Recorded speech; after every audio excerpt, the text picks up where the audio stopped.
You're listening to the Confidence Within podcast.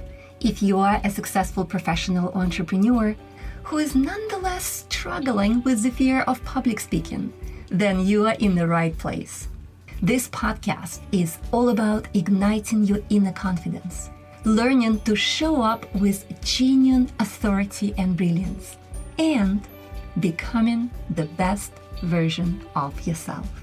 I'm your host, Victoria Lesnyansky, and welcome to my show. Hello and welcome to this week's episode of the Confidence Within podcast. Today, I'm thrilled to introduce you to a powerhouse guest, Adunola Adeshola. Adunola is a career strategist, speaker, and founder of EmployeeREDEFINed. She helps high-achieving corporate professionals secure new jobs they love at companies they love. Her clients in dozens of industries have landed job offers at top companies such as Google, Spotify, LinkedIn, and more through her signature coaching program, Career Redefined. She is a recognized thought leader, and her career advice has been featured in Forbes, the New York Times, and Bloomberg, with her Forbes column read over 3 million times. Drawing on her experience coaching hundreds of high performers, Adunola also partners with organizations as a workshop facilitator, in-house career coach, and trainer, specializing in enhancing employee engagement, leadership, and career growth. And today, Adunola is here with us to share game-changing strategies on finding a new job, tackling imposter syndrome, negotiating compensation with confidence, and so much more. Trust me, this conversation is packed with wisdom you do not want to miss. Let's dive in. Hi, Adunola. Welcome to my podcast. I'm so excited to see you here. Well, hello. I'm so excited to be here with you. Thank you for having me. It is going to be such a great conversation, and I know my listeners are going to learn so much. Like, seriously, they have no idea how much wisdom you're bringing because they don't know you yet. And I do. Yes. So, Adunola, tell us a little bit more about you. Why did you decide to become a career strategist for high achievers? That's such a great question. I decided to become a career strategist to high achievers because I know what it's like to feel stuck and unfulfilled in your career when everyone else thinks you should have it together. And so that was my story before becoming a career strategist. I was in a job that everyone thought was an amazing job, that was once an amazing job, but then I found myself just feeling out of alignment with it. I was feeling like I could do more than this. I had this nagging thought that I could do more, and it was a very isolating feeling because when you have that thought and everyone else thinks you have it together, it can feel really disorienting to try to figure out what do you do next, especially because I was so clear on the job that I did want. And I knew that I wanted that job for many years so that when I finally got it and I was unhappy, I was just lost. And so I had to pull myself out of that. And luckily, through thousands maybe of hours of trying to hack the job search method and really understand what it looks like to be able to get a dream job, I was able to finally get myself out of this rut and then put myself in a place where I could get the next opportunity. And I realized that a lot of high achievers didn't have not only the tools, but also the mindset necessary to shift into the next stage of their careers when they're unhappy. And so that was what prompted me to say, you know what, there's a specific need specifically for high achievers who have put in the work, who know that they're qualified for the opportunities, but who happen to get to this place where they feel stuck or lost or unsure of themselves. And so that's why I decided to really nail and tailor the work that I do to the high achievers in that bucket who know what it feels like to be where I once was in my career. Thank you so much for spelling this out because I know it resonates with so many people right now. It certainly resonated with me, and I haven't been in the corporate environment in years and years and years, but I still remember where I had a couple of jobs where I felt absolutely stuck. So I completely understand where you have a very high managerial executive position and everybody thinks you have this dream job, but you yourself don't see it this way and you yourself don't feel happy. And I know a lot of people can relate to that. So what would you say are the most common challenges that this high achievers, this mid to senior level professionals face when they're trying to either pivot or advance their careers? After coaching so many mid to senior level high achievers, it's so funny because a lot of times on the outside, again, you look at them and you're like, they have a great resume. They have this great job. They have done so many great things. But being able to be on the inside, in the fold of their journeys, it's interesting to know that a lot of people have the same common challenges, which I always say is a good thing because that means that you're not alone, that you can fix this. And I would think one of the main ones that comes up is underestimating their value, underestimating the things that they have to offer the next company. A lot of times as a high achiever, you're probably used to go, go, go. If someone hands you a to-do list, you're going to get it all done and then you're going to ask for the next thing. And because of that nature of just getting things done, you probably rarely stop to look at what you've actually done. You've probably rarely stopped to name what you've achieved. And because of that, when you're ready for the next stage in your career, oftentimes you fail to actually have a true understanding of all that you've done and why it will be impactful and meaningful and necessary for the next company. So what happens is a lot of high achievers, when they're ready for a new job, they just start putting themselves out there.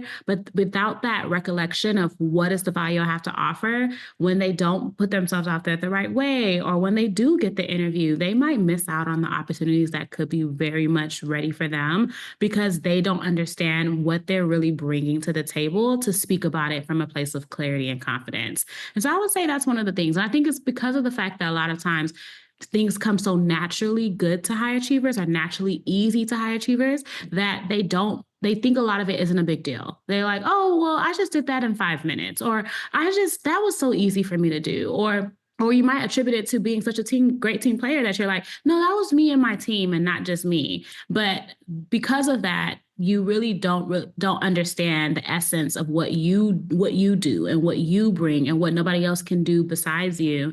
And I would say that's one of the biggest things that I see that I'll definitely help my clients shift out of so that they can really name their value and have the hard facts and the receipts, as I call it, of what they've done in their career so that they can speak to it in a confident way.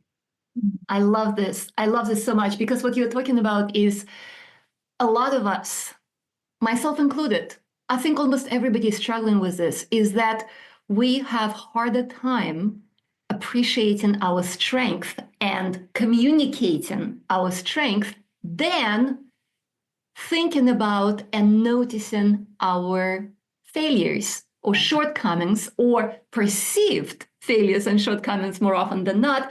And of course, I'm talking about that dreadful imposter syndrome, which so many, believe it or not, high achievers experience, right? And basically, imposter syndrome is where you feel that you are not as good as you should be, whereas the rest of the world may be actually perceiving you as such. Right. So can you talk a little bit about this? How do you get rid of this imposter syndrome? How do you identify that you actually experience imposter syndrome as a high achiever? And how do you get rid of it so that you can step into your dream career? I hope you're enjoying my conversation with Adunola. I want to take just a quick moment to share something special with you that I know will resonate. If you struggle with public speaking anxiety prevents you from showing up as the leader and expert you know you are, I totally get it. I've been there. That's why I created a free guide for you. 5 proven steps to boost your public speaking confidence right now. This guide is packed with practical tips you can implement immediately to help you calm your nerves, command the room, and speak with genuine confidence. You can grab it right now at guide.confidencewithinpodcast.com. All right, let's dive back into the conversation. Yeah, so studies do show that creatives and high achievers and women are the main people who often deal with imposter syndrome. So if you are dealing with imposter syndrome, then you are probably in a good community. And so you shouldn't look down on yourself or or fight it, I would say. My personal belief is that imposter syndrome is the side effect of living an ambitious life. Because when you really think about it, you don't feel imposter syndrome when you're doing the routine or when you're doing something that you've done for many, many years or when you're comfortable, you know? But the minute you decide to get out of your comfort zone, you decide to do something that maybe you haven't done or maybe those around you haven't done, that's when that imposter syndrome starts to creep in. And so I would say that the goal isn't to get rid of imposter syndrome, but the goal should be to acknowledge it and to decide how to overcome it more quickly so that it isn't holding you back or sabotaging your process. Because I do think that the two main culprits of imposter syndrome, when you allow it to go unkept, is it either sabotages you or paralyzes you. And so again, when you are doing something new, whether that be a pivot or you're wanting to leave the company you've been at for, 11 years, you're going to feel imposter syndrome. So you shouldn't feel bad for that feeling. You should acknowledge it and notice that it is because you are doing something that is different and new and good, right? And then you should decide, what is it that I'm actually feeling? What is the thoughts that I'm actually dealing with? I call this default doubts in my program, and we all have them. And it's so funny. This word came about from coaching so many different high achievers and seeing that every person has that one thought that keeps coming back to them whenever they're in that funk, whenever they're really doubting themselves. And so I recommend just really recognizing what are your specific default doubts, because we can call it imposter syndrome, which is the fear of you don't really belong, the fear that you're not really good enough. But what is it that makes you feel that? So for some people, you might say that I don't belong here because I'm too old, right? You might say, I can't go get another job because I'm just too old to be able to make this happen. Or for some people, they might say, I don't belong here because, or I can't make this happen, this transition happen because I don't live in the right city. I'm not in the right place, right? And so we would acknowledge that as your default doubts. And then we would think about how could we reframe that, right? So one of the things I've done with my clients, I had a client who she had been in her career for about 22 years. She was an accountant and she wanted to pivot into another role as an accountant, as a higher level accountant. And she was like, oh my gosh, I don't know if I can do it. There's so much competition with so many people who are younger than me. And so her default doubt was, I'm too old. And so I had a conversation with her and I was like, well, how about we reframe this? Because your age comes with experience, and your experience comes with achievements and results and strategy and knowledge. So how do we reframe this doubt of I'm too old and turn that into I have so much experience to offer that anyone will be lucky to hire me because I bring a wealth of knowledge, right? And that completely changes what we identify as our doubts, and we can now then see that as our strengths. So I would say that's how we would think about it. Like, how can we move yourself out of, not just get rid of imposter syndrome, but when we acknowledge it, how can we use it for our benefit so that we can still move forward and not let it sabotage or paralyze us? Adunola, honestly, we are like so aligned in the way we coach our clients because, I teach public speaking confidence, which is very different, but the imposter syndrome, of course, is there as well. I actually call it stories. We have our stories in our head about something that we perceive as a fact, which in reality is not a fact at all. Just like in the example that you gave us, that you have a client who is very experienced, but she's older. And in her mind, the story is, I am old, who will hire me, where you're helping her reframe it. I am experienced and I bring with me so much more than anybody else can. Everyone will hire me. So it's all about reframing what you think, because a lot of times we kind of consider it as a fact of life, which is ridiculous, but in our mind, it makes perfect sense. So thank you so much for saying it. I really love this. And another question for you is, what can someone do when they are stuck or they feel stuck in their current role, in their current position? Because, of course, there are a lot of reasons people feel stuck. A lot of times it's financial reason, right? They support their family and they feel like, well, I'm so afraid to go out there and look for another job. I'd rather stay here. But a lot of times it's not even a good environment. It's a toxic job. And it's holding people back from living a better life, from going out there and finding a better job. So what advice would you give to someone who feels stuck in their current job, whether it's toxic or just not fulfilling, what can they do? Often what you just described is known as like the golden handcuffs, right? So maybe you have a good job where you have an amazing, or you have a job that's not that great, but it's a great salary, they have great benefits, you have a little bit of flexibility and freedom, but you're miserable. And when you're in that situation, it's so funny because a lot of times people are like, well, I'm stuck. I can't leave. Like, I'm paid really well. And we often miss there's like a whole gap of something we miss, which is just trying to get another job. Like often people are like, I'm so stuck. And it's like, no, have you tried? Right? Like, how about we create an exit strategy for you to get that next job? You don't have your desire to get another job doesn't mean you have to quit your job and go look for that next job, right? Like you can take it piece by piece in a strategic and intentional way so that you're not just burning the boats and quitting an opportunity that does serve you in some kind of way, but instead you're taking the small steps necessary to see what's out there and to position yourself to get a much better position so that by the time you get that role, then you now say, I'm leaving this opportunity. But it's so interesting to me that I think that oftentimes people don't really see the bridge between I feel stuck, I can't get another job. It's like, how about we try, right? And so that can look like just, first of all, getting clarity. So if you're unhappy in your career, really think about what's missing right now. And when we think about what's missing, I always recommend looking at it from three buckets. So you want to look at it from the work, you want to look at it from the company, and you want to look at it from the culture. So is it the culture that's missing? Are you feeling like you're not in the best productive, fulfilling environment? Or is it the work? Do you find that the work is not meaningful for you or that it's not enjoyable for you? Or is it the company? Do you like the work? Do you like the culture? But the work the people you're doing the work for, the clients you're serving, the services you're offering don't align for you. You rather do something else, or you rather do the work and benefit of something else. Those are things you really want to think about because sometimes we can say that we're stuck. And I've been there where I'm like, I'm stuck, I'm unhappy, but we often don't really take the time to uncover what's underneath that and declutter those feelings so that we can actually take aligned action. And when you understand what's missing, then you can now say, I need to find a job that offers X.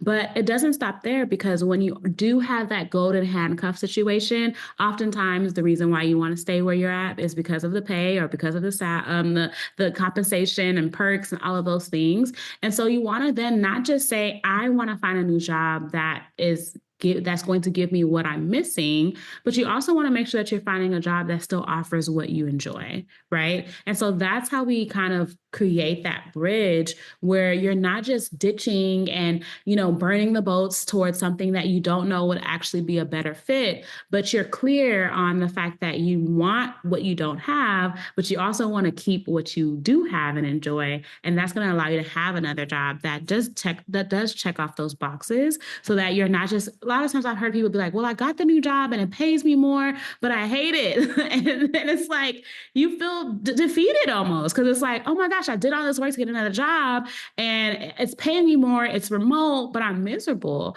And sometimes, a lot of times, like, well, maybe my last job wasn't that bad. And the reason why people get to that conclusion is because they didn't do this work in the middle to figure out what's missing and also what they want to keep so that they can look for all of those things in the next position that they desire. This is brilliant. I really love how you summarized it. And I love the idea of three buckets because I think this is really going to help my audience to understand and self-analyze why they feel stuck. And I guess one word to describe all of it is clarity, right? We want to have clarity about why we don't like where we are so that when we're looking for a new position, we actually don't end up in exactly the same situation, which you're right. A lot of people experience this. They changed one job to another job, and then they find themselves in exactly the same position, but maybe with just slightly higher salary, which is still not ideal. This is not the goal, right? The goal is to find fulfillment with a great compensation. So let's talk about compensation for a second. So let's say because I know everybody is really anxious to find out that. from you. So let's say you got clarity. You decided that I understand why I'm not happy at this job. I am now very clear on what I'm looking for. And let's say you found a position that you really like. How would you negotiate a higher salary offer or a relocation package and do it with confidence? It's an amazing question because I think that there's not enough conversation, especially for women, on how to do this in a way that really aligns with how we like to show up. Sometimes you might think of of negotiation and you think, oh, it needs to be aggressive, it needs to be assertive, it needs to be, you have to be this version of yourself that maybe you're not in your everyday experience. And so it can feel really intimidating.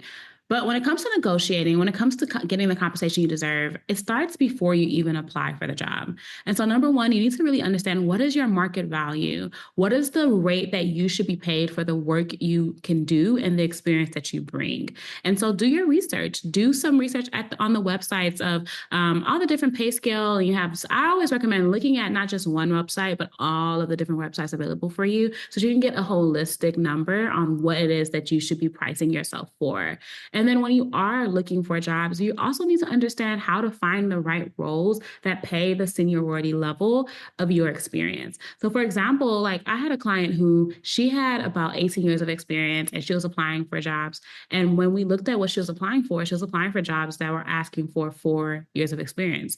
And she was like, oh my gosh, they're not hiring me. Yeah, because you are not who they're looking for. And on top of that, if they were to hire you, they also know that they are probably not going to pay you at a rate that is comparable and right in alignment with your experience. So after that, she stopped doing that and she started looking for roles that what we call started playing at a level that pays. And right. So with doing that, she ended up getting a new job that offered her $22,000 more in her position. And so when you want to be able to make this happen, though, you need to know what your market value is. You also need to make sure that you understand what you bring to the table.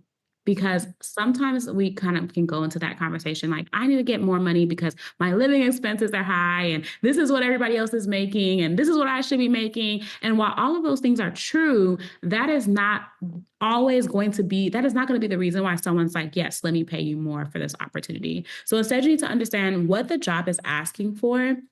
And in the interview process, get their budget. Make sure that it's in alignment. If they don't have it in the job description, ask on the interview. If they ask you, pivot and ask them. Speaking of, it's such a great question. I'm glad that you brought this up. Could you tell me what your budget is for this role? And then if they tell you the budget, you could just say, that's amazing. Well, I'm sure that if we do decide to move forward with this position, we'll discuss a compensation package that is mutually beneficial, right? So you're not even saying, yes, that works, or if it doesn't, but you're still getting a check mark for yourself to make sure that the number that they have in mind aligns with the market value you discovered. And then from there in the interview process, you just want to make sure that you're communicating your value. You're letting them know that you can solve their problems, that you understand their needs, that you have the skill set in the background to make sure that their challenges are resolved when you are in that role. So that by the time you get to the job offer, when you do negotiate, they're like, we need you, right? They're like, we need to hire you. How do we get you on the team? Like, you can solve our problems. What do we need to do? So by that point, they're not just like, okay, yeah, let's see. They are bought into the value that you have to offer. And then when you do have that conversation, you want to really make sure that you know your range and you're asking for that from a place of, here is the value I can bring to you. Right? So not again, here is the standard of price of living. Here is what I believe I deserve, but more so like, I know that you guys are looking for XYZ. As I mentioned in my interview process, I can bring that because of ABC. And I believe that my salary should be more in alignment with this number. Right. And by using that language of like, this is beneficial for you because I know what you need and I have the experience to bring that into this role, it allows them to feel like they're getting something out of being able to meet you where you want to be at. And I would say the other thing that I would say is be quiet. A lot of times you can start talking like, oh, yes, this is what I know I deserve. And what do okay. And you start rambling. And before you know it, you've talked yourself out of even getting the offer. So I would say be quiet. And if you are speaking, make sure that you're speaking from a place of how do we get to the middle, right? Asking them questions like, this is what I believe my salary should be. What are your thoughts, right? Like making it a conversation that feels mutually beneficial, so that at the end of it, it is an opportunity for you that you feel excited about, and they feel excited about offering you what you desire as well. Absolutely. It sounds like you're really trying to get to win-win, right?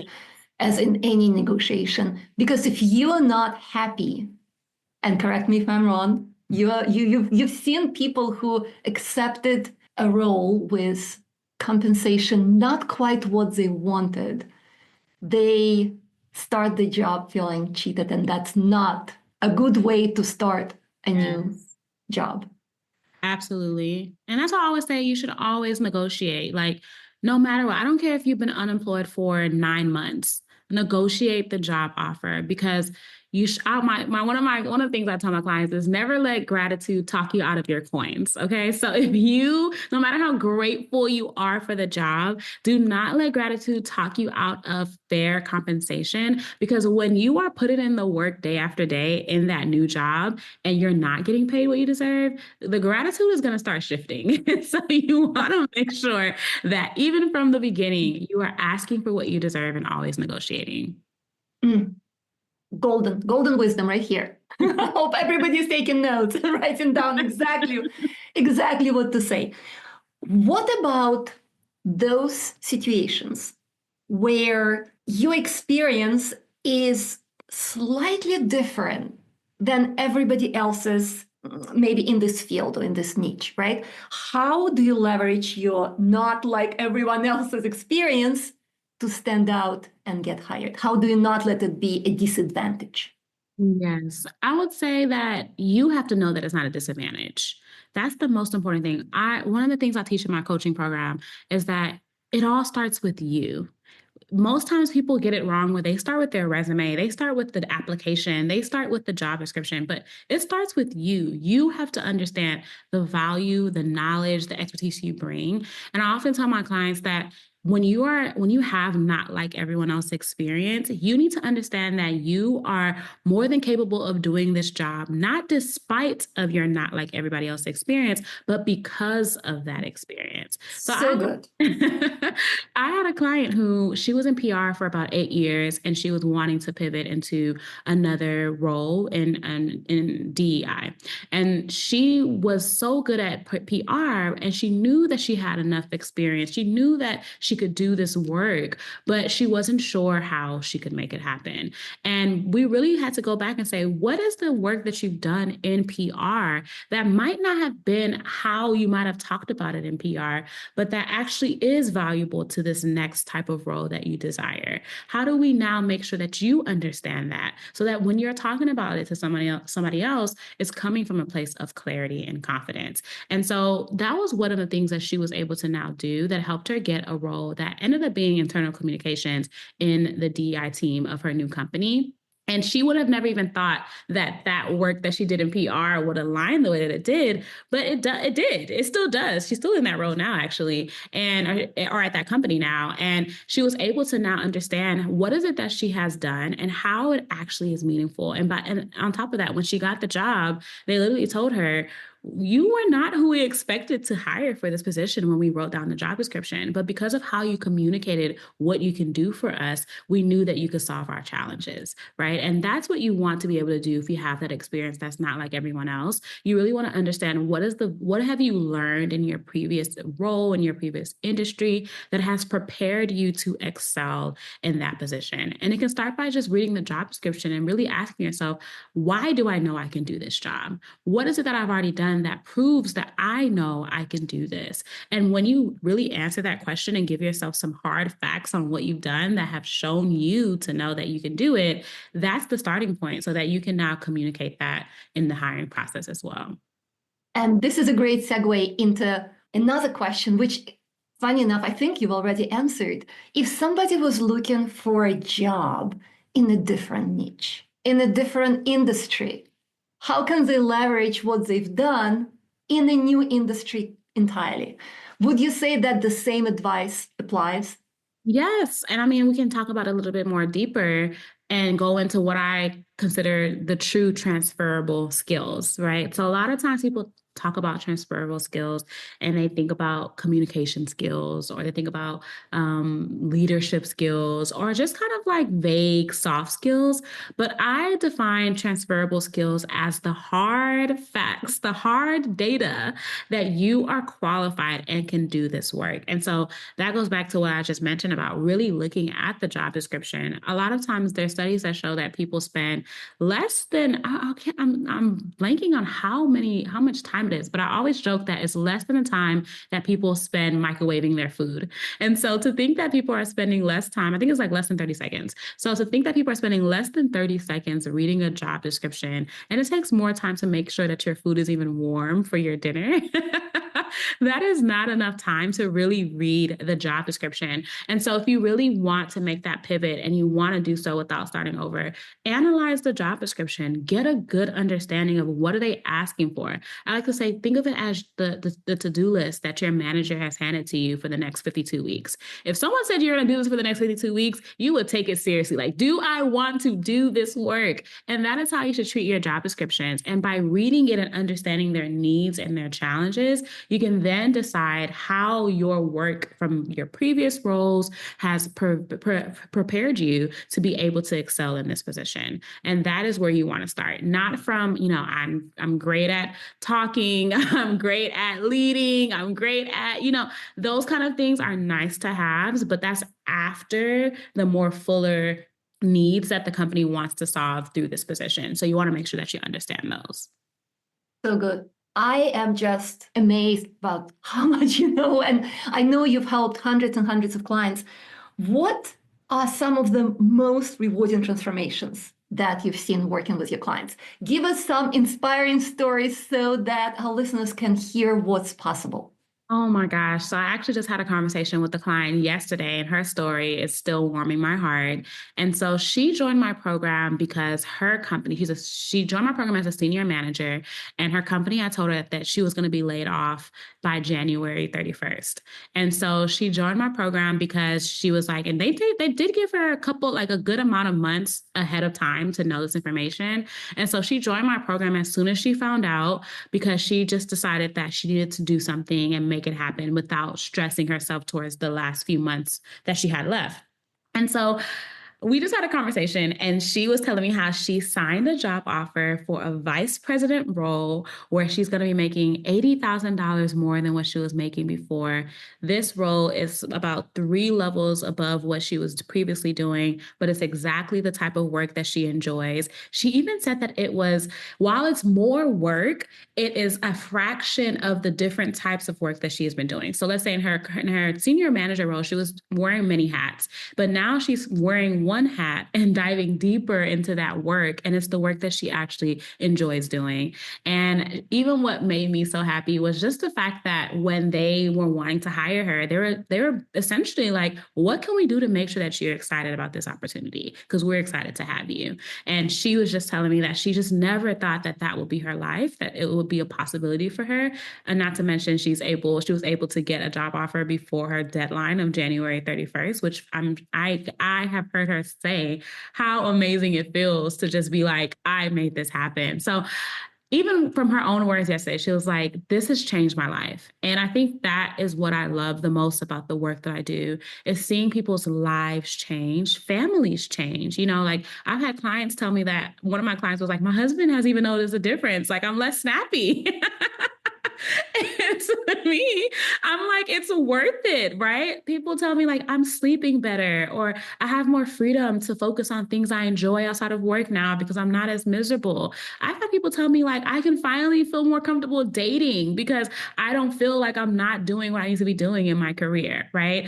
And for me, it's like the snowball effect, the domino impact of being able to feel fulfilled in your career and seeing that impact other people in their lives, seeing people move to new cities and start new whole entire lives somewhere else. I've had a client move from New York to China because he was like, I have always had a dream of living there. And he got an amazing job specifically at TikTok at the time doing global policy. And so like being able to see people just change their lives is one of the most beautiful things about what I do. It's the best feeling, isn't it? Like I was listening to you, and I'm just remembering my own clients saying the same things. You've changed my life. You've changed my life. It's like it's the best feeling, and especially in what you do. You were so right when you said everything else gets affected. It's a snowball effect. Yes, okay, yes, you are more fulfilled in your day-to-day job. Yes, you're making more money. Yes, you feel better about yourself doing that job. But there is so much more that gets affected by this change. Everything, all the relationships and how you feel about yourself, your personal relationships, everything can change when you find a job that truly fulfills you.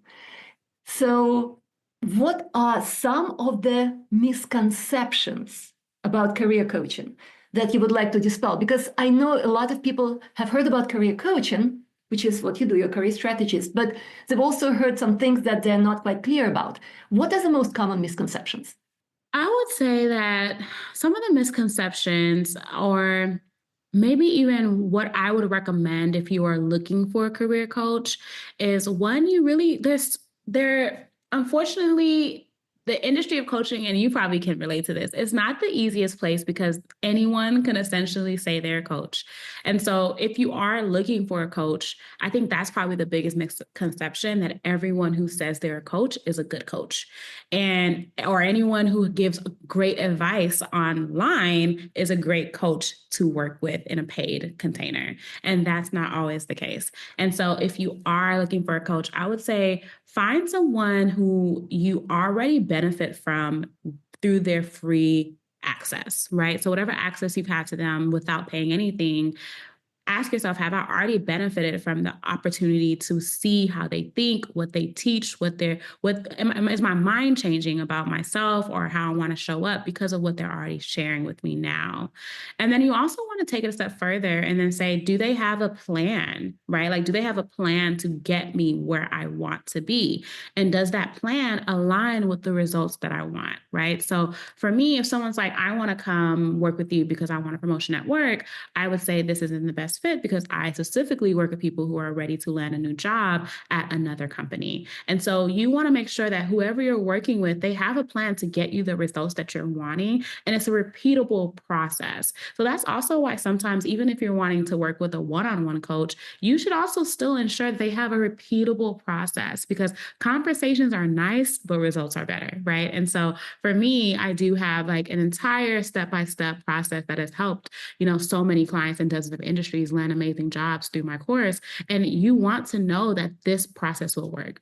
But I also say, make sure you enjoy the person, right? So if you are going to work with someone, you don't want to just work with someone who just gets results, especially if you're going to work with them in a more intimate container. Make sure that you like the person that you're connecting with, that you also want to learn from that person, because it does make a huge difference. And I would say, again, the greatest misconception that leads people to maybe work with people that don't get the return on investment that I often hear the most about is resume writers. And no shame to resume writers, but I do think that sometimes people, because a lot of the sexy work of career and getting a new job is about, how do I get a perfect resume? How do I make this happen? Or if I have a good resume, I'll get the job. It's so easy for someone to say, I can do that for you. And you assume that it's going to be the golden ticket to the offers that you want. But that's one of the reasons why I don't just do resume writing. I don't do resume writing for the sake of a one-off opportunity.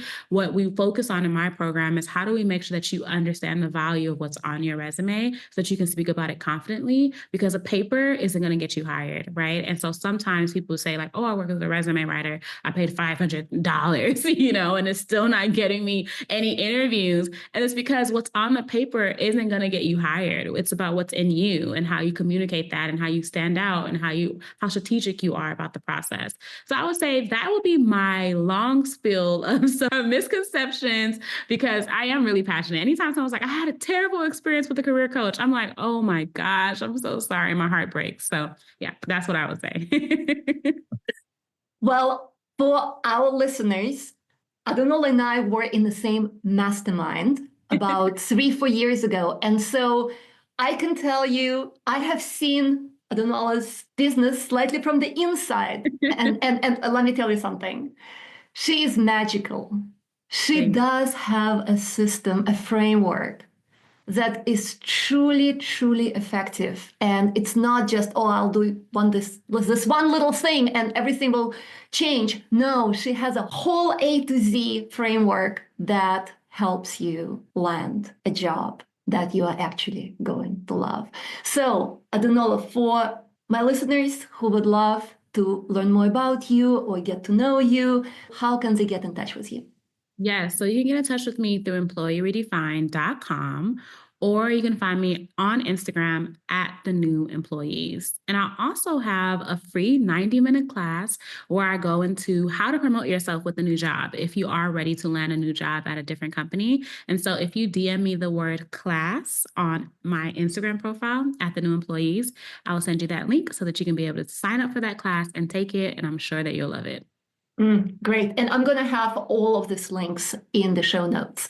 Adunola, thank you so much. I really appreciate your time. I personally learned so much from this. And I know that our listeners have not just enjoyed our conversation, but learned so much that they can apply almost immediately. Thank you very much for your wisdom. Thank you very much for your time. And I cannot wait to connect in the future. Thank you. Thank you for having me. Wow, what an incredible conversation with Adunola. I hope you're leaving this episode feeling inspired to take actionable steps towards a career that truly fulfills you. Remember, clarity is key, confidence is your superpower, and negotiating what you're worth is always a must. And if you loved this episode, don't forget to subscribe, rate, and share it with someone who needs a career breakthrough. Until next time, take action, stay inspired, and keep striving for your best life. Have a great week, and I'll see you soon. Bye for now.